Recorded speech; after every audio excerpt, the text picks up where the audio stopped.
A father, a mother, and their teenage son lived quietly, never bothering anyone.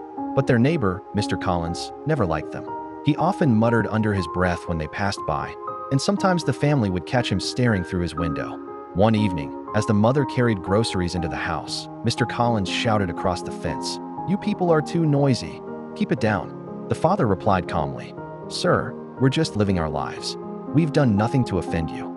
But Mr. Collins sneered, "I know families like yours. Always pretending, always hiding something." The son grew frustrated. "Why do you hate us so much?" he yelled. Mr. Collins only smiled and walked back inside. Days passed, and strange things began to happen. The family's mail went missing. The trash can was knocked over every morning. One night, they heard footsteps outside their window. "It must be him again," the father whispered. The mother clutched her son's hand. Finally, one stormy evening, the boy shouted, "I've had enough." He ran outside and pounded on the neighbor's door. Mr. Collins opened slowly, his eyes dark. "Why do you keep bothering us?" the boy demanded. Mr. Collins leaned closer and whispered, "Because I know what you did, and soon, everyone else will too." The boy froze. "What are you talking about?" he stammered. The man only smirked and shut the door without another word. The family returned inside shaken, their hearts racing. The mother whispered, "What could he possibly know?" The father's face went pale, and he muttered under his breath, "It can't be, not after all these years." The son looked at both of them. "What aren't you telling me?" he asked, his voice trembling. The parents exchanged a fearful glance, and the room fell silent.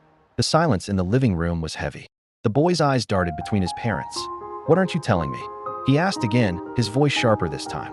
His father cleared his throat, but his mother quickly interrupted. "It's nothing, son, he's just a bitter old man." But the boy shook his head. "No, Mom." He said it like he knew something real. "What is he talking about?" His father finally spoke, his tone low. "Years ago, before we moved here, something happened. Something I've tried to bury." The boy leaned forward. "What happened, Dad?"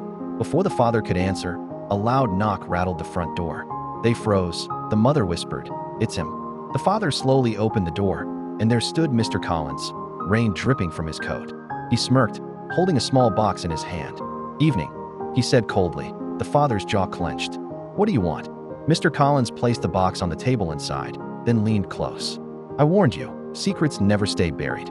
The mother's face went pale. She grabbed the box and opened it. Inside were old photographs. The boy gasped. One photo showed his father standing in front of a burned-down house, police tape all around. Another showed his mother crying as firefighters carried someone away. "What is this?" the boy yelled. Mr. Collins chuckled. "Ask your parents. They'll tell you how they really ended up here." He turned and walked back into the storm, leaving the family shaken. The boy's hands trembled as he held up one of the photos. "Dad, did you cause this fire? Did someone die?" His father's eyes filled with tears. "Son, I never meant for it to happen. It was an accident. But yes, someone did." The boy's voice cracked. "And you've been hiding this from me my whole life?" The mother grabbed his arm. "Please, listen, there's more to the story. He's not telling you everything." The father whispered, "Collins knows too much. If he tells the whole neighborhood, everything we've built will collapse." The boy backed away, shaking his head. "So all this time, our neighbor wasn't the enemy. He was the only one who knew the truth?" The storm outside grew louder, thunder shaking the windows. The mother whispered through her tears, "No, you don't understand. He's not just a neighbor.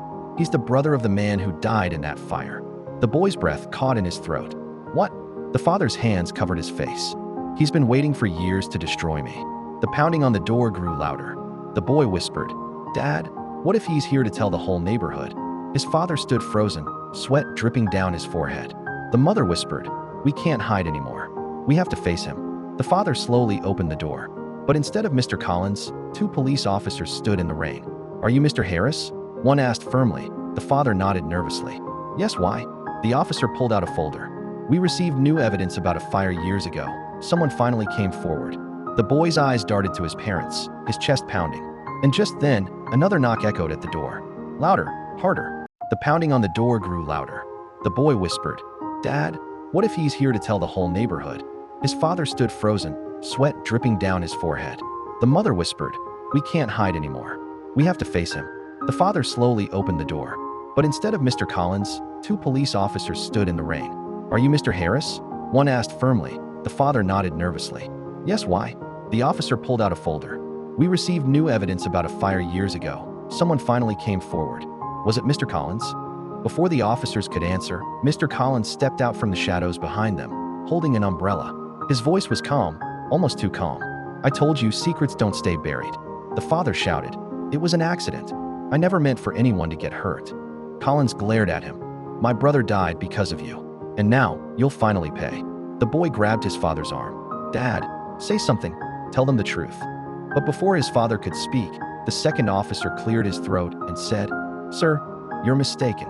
Everyone turned to him in shock. He continued, "The evidence shows your father wasn't the one who caused the fire. Someone else was there that night." Collins' face twisted in confusion. "What are you talking about?" The officer pulled out an old report and looked straight at the mother. "Ma'am, it was you." The room went silent.